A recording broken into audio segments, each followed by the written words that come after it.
오늘은 하나님의 시간을 살라라는 제목으로 함께 말씀을 나눠보도록 하겠습니다. 현대를 살아가는 우리들에게 있어서 가장 많은 관심을 가지는 주제가 하나 있다면 그것은 아마도 시간 관리가 아닐까 생각을 합니다. 자기계발 분야에서 빠지지 않고 등장하는 것이 바로 이 시간을 어떻게 쓰느냐, 어떻게 관리하느냐입니다. 스탠포드 대학교의 필립 짐바르도 교수가 만든 개념 중에 이 시간관이라는 개념이 있습니다. 이 교수가 말하는 이 시간관이 무엇이냐면 시간을 대하는 태도가, 시간을 대하는 그 마음의 습관이 사람마다 정해져 있다는 것입니다.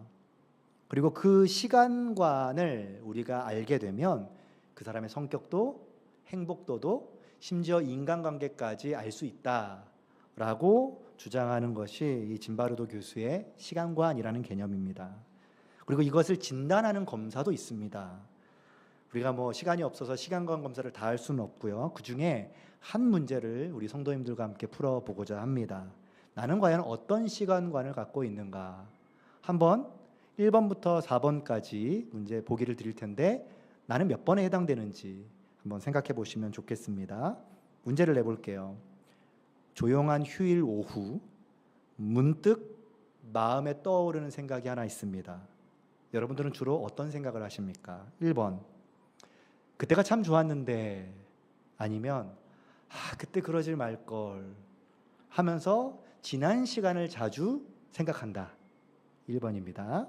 2번, 지금 이 순간이 중요하지라고 생각하고 오늘 하루 충분히 어떻게 살 것인가를 고민한다. 3번입니다.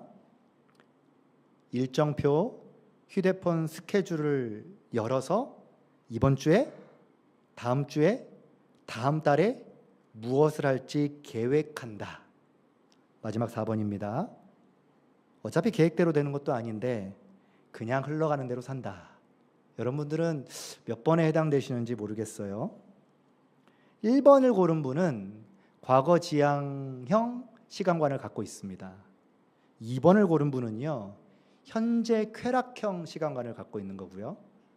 3번을 고른 분은 미래 계획형이고, 마지막 4번을 고른 분은 체념형, 때로는 운명 수능형 시간관을 갖고 있다고 합니다.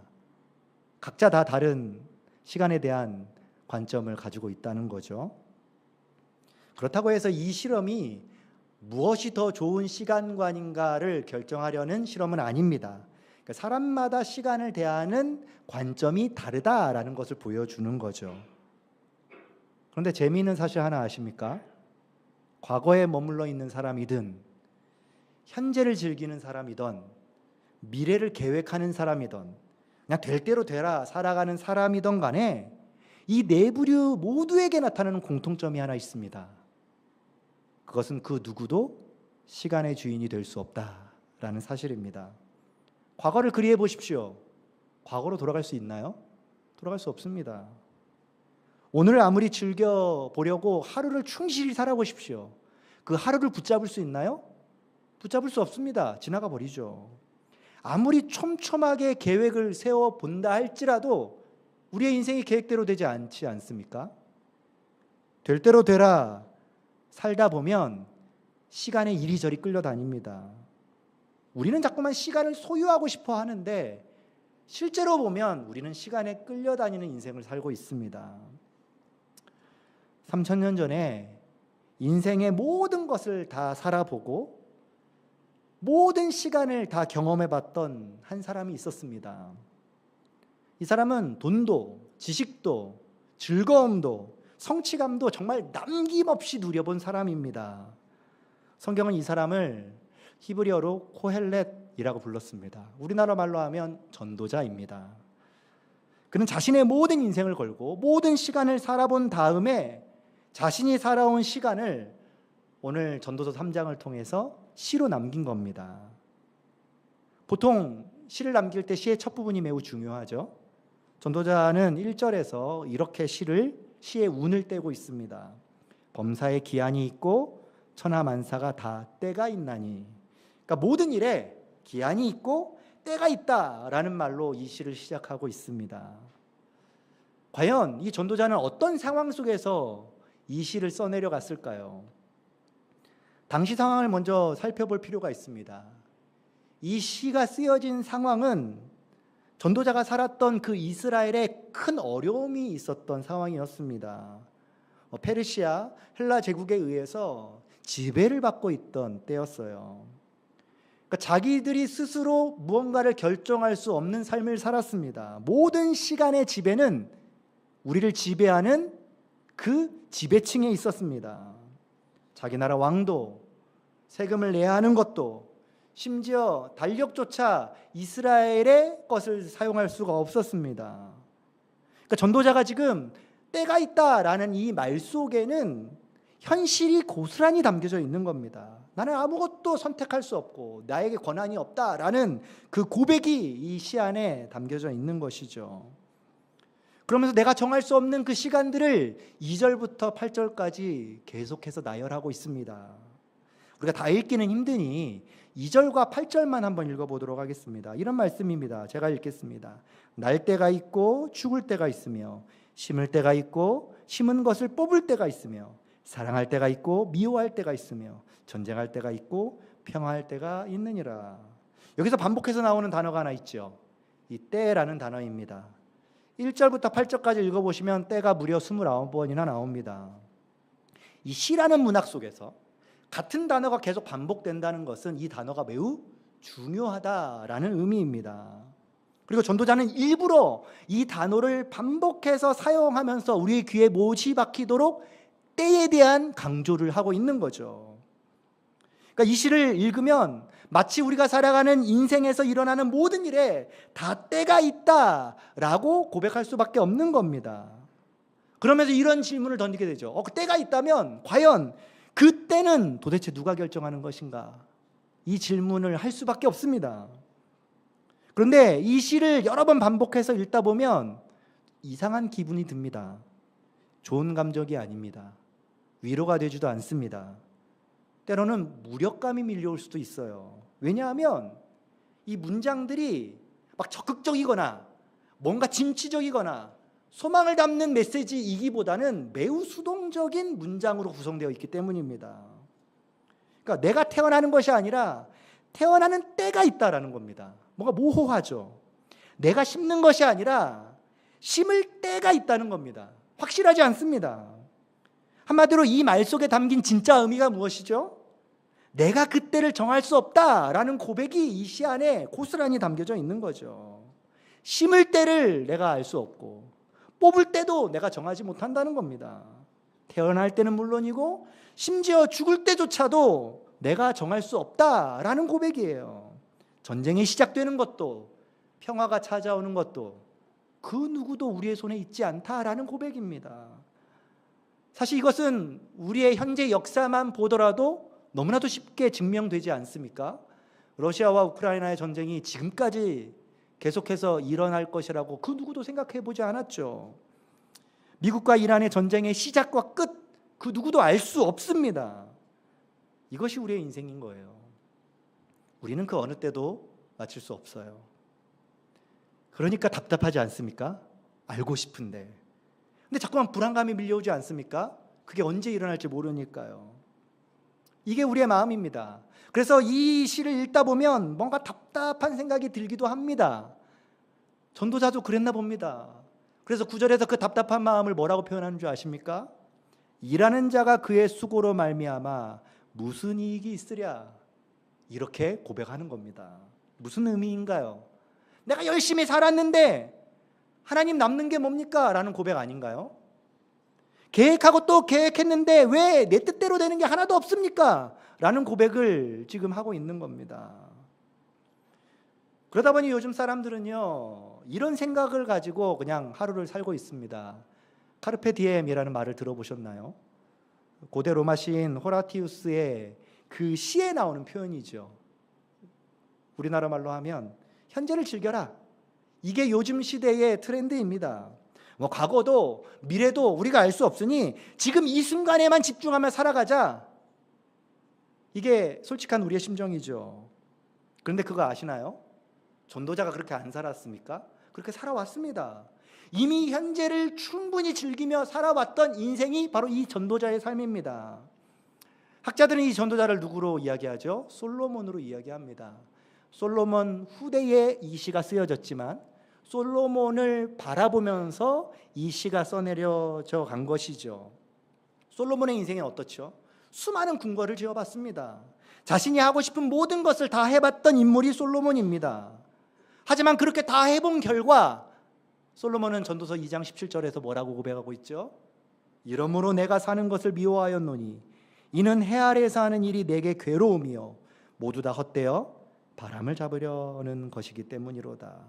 그러니까 해 아래에서 이 땅에서 하는 모든 일들이 괴롭다라고 고백하고 있는 겁니다. 괴로운 일이고 결국 바람을 잡는 것처럼 허무하게 빠져나간다라는 고백이죠. 그러니까 요즘 말하는 현재를 즐겨라 라는 말은 어찌 보면 또 다른 형태의 헛됨에 불과합니다. 그런데 이러한 전도자의 고백을 들으면서 어떤 분은 이런 생각을 하실 수도 있을 것 같아요. 그래도 나 전도자처럼 살고 싶다. 해 아래에 있는 모든 것을 그래도 다 누려보고 죽었으면 좋겠다. 이게 솔직한 우리의 심정이죠. 왜냐하면 우리는 열심히 일했는데도 남는 것이 별로 없고, 자녀를 키우느라 여러분들의 청춘을 다 쏟았는데도 불구하고 자녀가 내가 계획한 대로 펼쳐지지 않지 않습니까?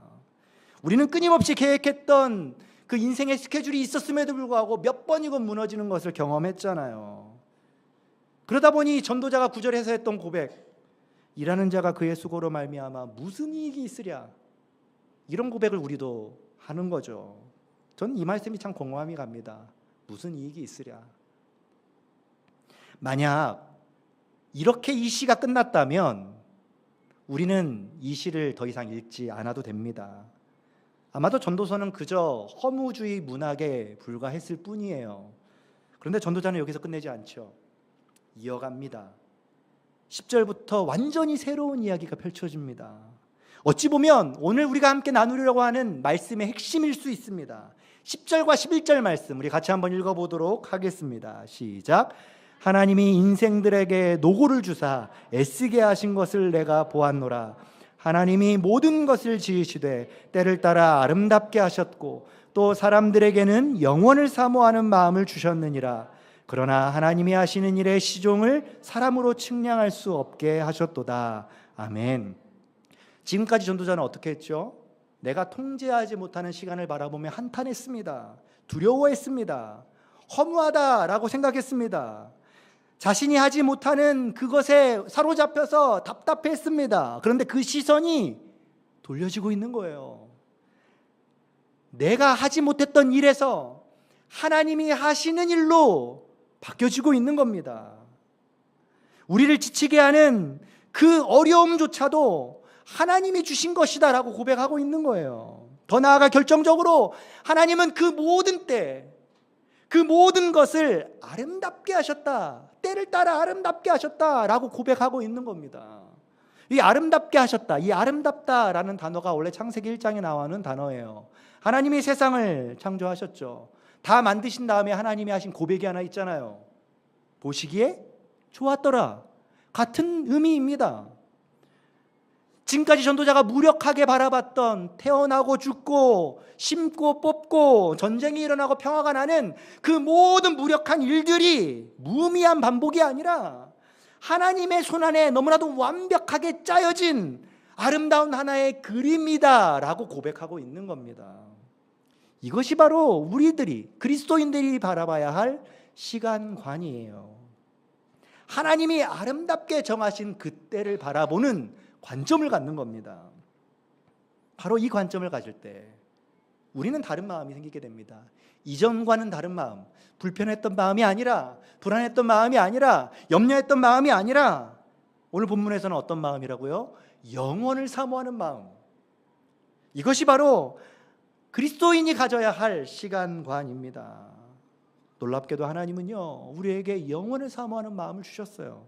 이것은 갑자기 생겨난 게 아니고요, 원래부터 하나님이 창조하셨을 때 보시기에 좋았더라 라고 하셨던 그 말씀이 고스란히 담겨져 있는 영원을 사모하는 마음을 우리에게 다 주셨습니다. 근데 문제가 무엇이냐면 그것이 우리가 컨트롤하려는 그 시간관 때문에 가려져 있었던 겁니다.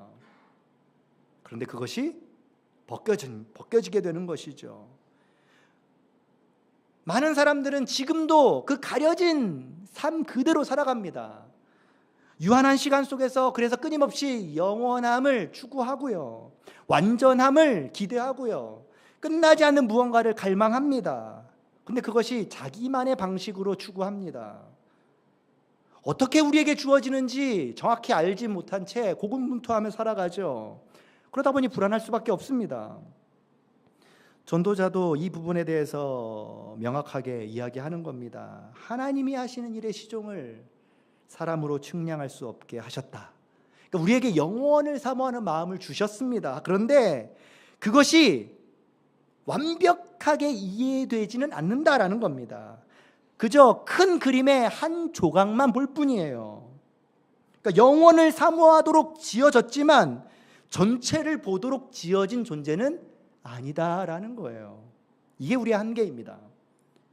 그리고 우리는 스스로 이 한계를, 이 긴장감을 해결할 능력이 없어요. 어떻게 보면 전도서는 우리가 할 수 없다라는 것을 여실히 보여주는 고백과도 같습니다. 그럼 어떻게 해야 될까요? 이 긴장감을 고스란히 가진 채 불안하게 살아가셔야 할까요? 그렇지 않죠. 영원을 사모하지만 전체를 보지 못하는 우리의 문제를 그럼 누가 도대체 해결할 수 있을까요? 전도서 자체는 답을 주진 않아요. 12장 가면은 하나님을 경외하고 그 명령을 지키라라는 결론에 이르기는 하지만 그것이 완전한 답이 되지는 못합니다. 하지만 구약 성경만 우리에게 주신 건 아니잖아요. 하나님이 신약 성경을 주셨고 또 신약 성경을 통하여 우리의 완벽하게 맞춰지지 않은 그 퍼즐 조각들을 완전한 그림으로 완성시켜 주셨죠. 갈라디아서 4장 4절을 보면 바울이 이렇게 고백을 하고 있습니다. 때가 참에 하나님이 그 아들을 보내사 여자에게서 나게 하시고 율법 아래에 나게 하신 것은 이라고 고백합니다. 뭐가 찼다고요? 때가 찼다. 지금 전도자가 그 때가 무엇인지 몰라서 불안해하고 있었습니다. 그 때가 완벽한 그림이 무엇인지 알지 못하고 있었습니다. 무력하게 바라보았던 그 때가 드디어 찼다, 완성되었다 라고 고백합니다. 누구를 통해서요? 하나님이 보내신 예수 그리스도를 통해서 말이죠. 그렇게 예수님은 우리가 그렇게 불안하고 고민하던 그 때의 지점에 찾아오셔서 우리의 그림을 완성시켜 주셨습니다. 어떻게 이루셨나요? 로마서 5장 6절에 보면 이렇게 고백을 하죠. 우리가 아직 연약할 때에 우리의 불안함, 우리가 그때를 발견하지 못해서 고통스러워할 때에 기약대로 그리스도께서 경건하지 않은 자를 위하여 죽으셨도다. 기약대로라는 말씀을 주셨어요. 이게 바로 하나님의 때를 말합니다. 예수님의 죽으시는 사건은요, 그래서 단순히 우연히 펼쳐진 사건이 아닙니다. 하나님이 약속하신 사건이고 때가 되어서 이루어진 사건이 바로 십자가 사건이에요. 그리고 예수님은 이 때를 기다리셨습니다. 예수님이 이 땅에 처음 오셨을 때 바로 십자가를 향해 가지 않으셨잖아요. 제자들과 함께 3년 동안 동거동락 하시면서 그 때를 기다리셨습니다. 제자들은 자꾸만 그 때가 이때입니까? 라고 물었을 때 예수님은 내 때가 아직 이르지 않았다. 얼마나 많이 반복적으로 말씀하셨나요? 그런데 마지막 순간에 예수님이 십자가를 향해 가시기 그 전날 겟세마네 동산에서 하나님 앞에 기도하실 때 그때 예수님이 뭐라고 고백하셨나요? 아버지여, 때가 이르렀다 라고 고백하지 않았습니까? 그렇게 예수님은 그 때를 십자가에서 완성하셨습니다. 그러니까 전도서를 통해서 바라보는 사람은요, 그 때를 스스로 결정하지 못한 한계를 가진 존재입니다.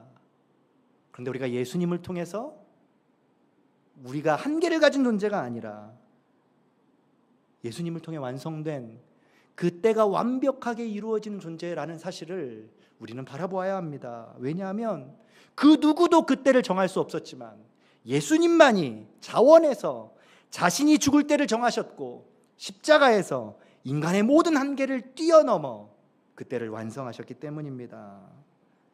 그래서 바로 그 십자가가 우리가 측량할 수 없다던 하나님이 하시는 일의 시종이 가장 분명하게 드러난 자리입니다. 그래서 예수님이 걸어가신 십자가와 부활이야말로 하나님이 영원 전부터 준비하시고 정확한 때에 성취하신 사건이죠. 그래서 우리가 볼 수 없었던 그림을 예수님이 완성시켜 보여주신 것입니다. 마치 박물관에 가면 도슨트가 우리에게 완벽하게 설명해 주듯 예수님이 우리의 영적인 도슨트가 되어주시는 거죠. 그렇게 우리는 예수님을 통해서 완전히 새로운 삶을 살게 되었습니다. 바울은 그 새로운 삶을 로마서 8장 28절에서 이렇게 고백하고 있어요. 우리가 알거니와 하나님을 사랑하는 자 곧 그의 뜻대로 부르심을 입은 자들에게는 모든 것이 합력하여 선을 이루느니라. 모든 것, 우리가 그렇게 알지 못했던 그 때의 모든 것들이 하나 되어 선이 이루어진다. 전도자가 그렇게 답을 찾으려고 했던 그 때의 해답을 깨닫게 된다라는 고백입니다. 태어날 때도 죽을 때도 심을 때도 뽑힐 때도 울 때도 웃을 때도 모든 것이 그리스도 안에서 하나님이 정하신 그 페이지에 따라 펼쳐진다라는 사실을 기억하시면 좋겠습니다. 사랑하는 성도 여러분, 처음에 나누었던 시간관 검사를 한번 다시 떠올려 보시기 바랍니다. 과거를 자꾸만 후회하면서 과거에 매여 살아가시는 분이 계실지 모르겠어요. 아니면 오늘 하루 제대로 살아보자 이렇게 살아가시는 분도 계실 겁니다. 늘 계획표 붙들고 사시는 분도 계실 거예요. 아니면 모든 거 다 포기하고 그냥 흘러가는 대로 살자라고 하시는 분도 계실 겁니다. 이 모든 사람이 이제는 주님 안에서 같은 시간을 사는 사람들입니다. 나의 시간이 아니라 우리는 하나님의 시간을 사는 사람들이기 때문입니다. 시편 31편 15절의 고백처럼 나의 시간이 주님의 손에 있다. 이 고백이 저와 여러분들의 삶이 되기를 소망합니다. 오늘부터 내 시간이 아니라 하나님의 시간을 바라보고 신뢰하며 살아가는 우리 모두가 되기를 주님의 이름으로 간절히 축복합니다.